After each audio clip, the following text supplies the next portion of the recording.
আমার প্রিয় West Bengal state ইউনিভার্সিটির ফিফথ সেমিস্টারের ছাত্রছাত্রীরা যাদের আজকে জি1 বেঙ্গলি ছিল, তাদের জন্য আমার এই ভিডিওটি।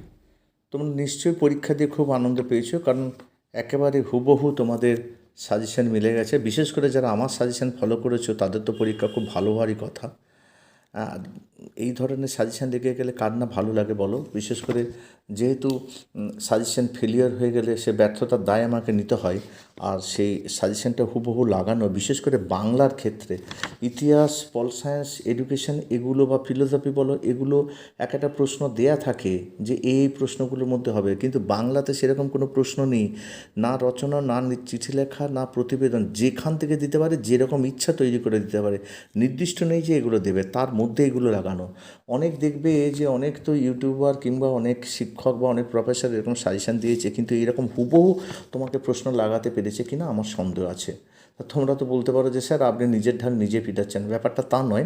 ব্যাপারটা হচ্ছে আমি যে প্রচণ্ড সাজেশন সম্পর্কে স্টাডি করেছি এবং খেটেছি, তার এটা একটা দাম বলতে পারো।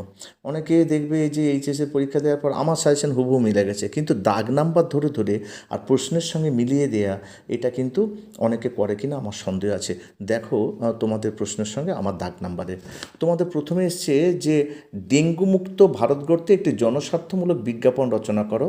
আমি এটা দিয়েছি ডেঙ্গু ইয়েতে, কিন্তু আমি বিজ্ঞাপন দিইনি, আমি চিঠি লেখা দিয়েছিলাম আমার একক 2-এতে দেখবে। কিন্তু তার পরেরটা দেখো, এই শিশুদের পুষ্টিকেন্দ্রিক একটি বাণিজ্যিক বিজ্ঞাপন রচনা করে, একদম হুবহু এই ধরনের দিয়েছি। একক 1-এর ক্ষয়েরটা দেখো, আমিও দিয়েছি শিশুদের পুষ্টিকেন্দ্রিক একটি বাণিজ্যিক বিজ্ঞাপন রচনা করো। এবার তারপরের দেখো তোমাদের আছে দুইটা আছে, মহাবিদ্যালয়ের পরীক্ষার অনুপস্থিতির কারণ নির্দেশ করে মহাবিদ্যালয়ের অধ্যক্ষের কাছে একটি পত্র রচনা করো। আমি দিয়েছি মহাবিদ্যালয়ের অনুপস্থিতির কারণ নির্দেশ করে মহাবিদ্যালয়ের অধ্যক্ষের কাছে একটি পত্র রচনা করে, একক 2-এর ঘ। কিন্তু তারপরে অথবাটা দেখো একদম হুবহু এসে গেছে, এলাকার মশার উপদ্রব সংক্রান্ত সমস্যার কথা উল্লেখ করে পঞ্চায়েত প্রধানের কাছে একটি রচনা। আমিও ঠিক দিয়েছি একক 2-এর উমরটা দেখো আমার সাজেশনের, এলাকার মশার উপদ্রব সংক্রান্ত সমস্যার কথা উল্লেখ করে পঞ্চায়েত প্রধানের কাছে একটি পত্র রচনা। তাহলে এই গ্রুপের এটা, ওই গ্রুপের এটা পেয়েছো।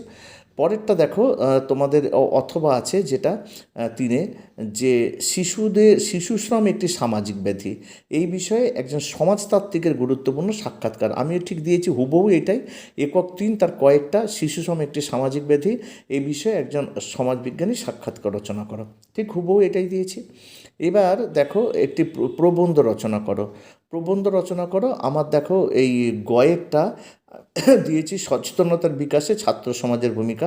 আমার এটা আছে একক 4-এর রস্যইটা দেখো, আমি দিয়েছি সচেতনতার বিকাশে ছাত্র সমাজের ভূমিকা।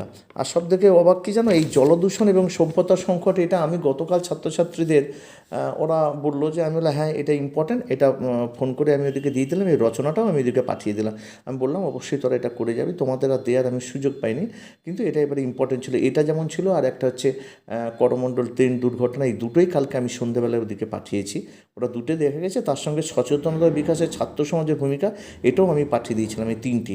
ওরা কালকে এই 3টেই দেখে গিয়েছিলো, তার মধ্যে ওরা এই জলদূষণটা বোধহয় করেছে। আর তোমাদের হুবহু এসে গেছে সচেতনতা বিকাশে ছাত্র সমাজের ভূমিকা। এবার দেখো 5-এর চারটে একদম হুবহু যেরকম দেওয়া আছে প্রশ্নেতে, আমারও ঠিক সেরকম। প্রথমটা আছে দেখো, বিজ্ঞাপনের মাধ্যমগুলিকে কটি শ্রেণীতে ভাগ করা যায়, কী কী উদাহরণ সহ আলোচনা করো। আমারও 2-এর কয়েকটা দেখো লেখা আছে, বিজ্ঞাপনের মাধ্যমগুলিকে কটি শ্রেণীতে ভাগ করা যায়, কী কী আলোচনা করো। তারপরে আছে দেখো তোমাদের ক্ষয়টা, প্রবন্ধ কাকে বলে এর বৈশিষ্ট্য। এটা আমার দেখো প্রবন্ধ কাকে বলে, এটা বর্গীর্য কাকে বলে আছে, আর টয়েতে আছে প্রবন্ধের বৈশিষ্ট্য, তার দুটো মিলে এটা এসছে। 3 নাম্বারটা দেখো গয়েরটা আছে যে সাক্ষাৎকার অপকার কী কী, সংবাদ সাক্ষাৎকারের গ্রহণের ক্ষেত্রে সাংবাদিককে কোন কোন বিষয়ে খেয়াল রাখতে হয়। আমার দেখো হুবহু ঘয়ে আছে সাক্ষাৎকার অপকার কী কী, সংবাদ সাক্ষাৎকার গ্রহণের ক্ষেত্রে সাংবাদিককে কোন কোন বিষয়ে লক্ষ্য রাখতে হয়, একদম হুবহু আছে। পরেরটা আছে দেখো, প্রাতিষ্ঠানিক পত্র রচনার ক্ষেত্রে মূলত কোন বিষয়গুলোকে লক্ষ্য রাখতে হয়। আমিও দিয়েছি আমার দেখো একক 4-এর তোমার এই ক্ষয়েরটা দেখো লেখা আছে, প্রাতিষ্ঠানিক পত্র রচনার ক্ষেত্রে কোন বিষয়গুলিকে খেয়াল রাখতে হয়। তাহলে একেবারে চারটে হুবহু যেরকম প্রশ্নে আছে আছে, আমারও ঠিক সেরকম আছে।